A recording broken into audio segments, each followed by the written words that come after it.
குண்டா இருந்தா கொலஸ்ட்ரால் அதிகமாக இருக்கான்னு கேட்குறாங்க. ஒல்லியா இருந்தா சுகர் இருக்கான்னு கேட்குறாங்க. கத்தி பேசினா ப்ரெஷர் இருக்கான்னு கேட்குறாங்க. சரி, எதுவும் பேசாம அமைதியா இருக்கலாம் அப்படின்னு பார்த்தா ஏன் ஏதோ பிரச்சனையான்னு கேட்குறாங்க. என்னத்த சொல்ல? தாய்க்கு பின் தாரம், தாரத்திற்கு பின் பெற்றவர்கள் ரோட்டின் ஓரம். ரயில் போன பிறகுதான் தண்டவாளம் தெரியும். இவங்க கூட பழகு பார்த்ததுக்கு அப்புறம் தான் இவங்க வண்டவாளம் தெரியும். தெரியும். ஏம்பல அப்பா அம்மா 2000 பணம் அனுப்ப சொன்னாங்க. வாண்ட சொல்லி அனுப்பிச்சுட்டியா? இல்லைங்க, அனுப்பல. என் ஃப்ரெண்டு ஒரு 2000 வேணும் அவசரமா அப்படின்னு கேட்டா, அவட்ட கொடுத்துட்டேன். ஏம்பல பெற்றவங்களோட உன் ஃப்ரெண்டு தான் முக்கியமா? ஏன் என் கூடவே இருக்க என் ஃப்ரெண்டுக்கு நான் தரக்கூடாதா காசு? என் அக்கௌண்ட்டில் காசு இல்லை, அதான் உன் அக்கௌண்ட்லேருந்து அனுப்ப சொன்னேன். ஒரு விஷயத்த நல்லா தெரிஞ்சுக்க, மற்றவங்க வந்து கடமைக்காக தான் கூட இருப்பாங்க, பெற்றவங்க மட்டும்தான் கடமை செய்யறதுக்கு கூட இருப்பாங்க. எங்காத்தா ஒரு கோயில், எங்கப்பா அதில் சாமி. ஏங்க ஒரு 1000 ரூபா கொடுங்க. ஏங்க ஒரு 500 ரூபா கொடுங்க. என் புருஷனுக்கு என் மேலே கொள்ள ஆசைங்க. எப்படின்னு தானே கேட்குறீங்க? நான் கேட்கும் போதெல்லாம் 1000 500ன்னு அள்ளி கொடுப்பாரு. எதுக்குன்னு தானே கேட்குறீங்க? லோன் கட்ட தான்.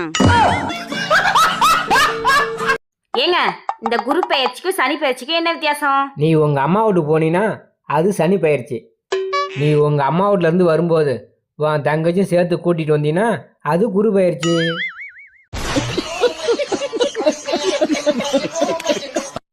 ஏங்க நம்ம பையனை நான் அடிச்சிட்டேங்க. ஏய் உன்ட்டு எத்தனை தடவை சொல்கிறேன் நம்ம பையன் மேலே கையை வைக்காதன்னு. பின்ன என்னங்க, பருப்பு டப்பாயில இருந்து 1000 ரூபா எடுத்துக்கிட்டான். ஏய் பருப்பு டப்பால் 400 தான் இருந்தது. நம்மளை எல்லாருக்கும் பிடிக்கணும்னு அவசியம் இல்லை. பிடிச்சவங்க பேசட்டும், பிடிக்காதவங்க போகட்டும், அவ்வளோதான். ஏங்க ஒரு 1000 ரூபா கொடுங்க. ஏங்க ஒரு 500 ரூபா கொடுங்க. என் புருஷனுக்கு என் மேலே கொள்ள ஆசைங்க. எப்படின்னு தானே கேட்குறீங்க? நான் கேட்கும் போதெல்லாம் 1000 500ன்னு அள்ளி கொடுப்பாரு. எதுக்குன்னு தானே கேட்குறீங்க? லோன் கட்ட தான்.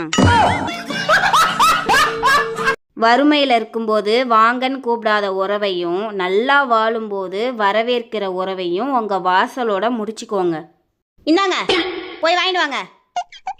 கல்யாணம் ஆனால் பொறுப்பு வரும்னு சொன்னாங்க. ஆன பிறகு தான் தெரியுது பருப்பு வாங்க கூட நாம தான் போக வேண்டியிருக்கு. சொந்தக்காரன் சுண்ணாம்பு மாதிரி அளவாக இருக்கணும். அளவுக்கு மீறினா வாயும் வெந்துடும், வாழ்க்கையும் நொந்துரும். ஏங்க உங்ககிட்ட ஒரு கேள்வி கேட்குறேன். ஒரு லாட்டரியில உங்களுக்கு 1 கோடி ரூபா விழுந்திருக்கு. இன்னொரு பக்கம் என்னை கடத்திட்டு போயிட்டாங்க. என்னை கடத்திட்டு போனவன் 1 கோடி ரூபா கொடுத்தாதான் உன் பொண்டாட்டி விடுவேன் அப்படின்னு சொல்றான். இந்த சிச்சுவேஷன்ல நீங்க என்ன பண்ணுவீங்க? நான் பண்ணுறது இருக்கட்டும்ல. நீ கேட்ட கேள்வி எனக்கு ஒரு சந்தேகம் இருக்கு. என்ன சந்தேகம்? எனக்கு ஒரு லாட்ரி தானே விழுந்திருக்குன்னு சொன்னேன். ஆனால் எனக்கு இங்கே 2 லாட்ரி விழுந்திருக்க. 2 லாட்டரியா? ஒரு லாட்டரியில 1 கோடி ரூபா விழுந்திருக்கு. இன்னொரு பக்கம் என்னை கடத்தி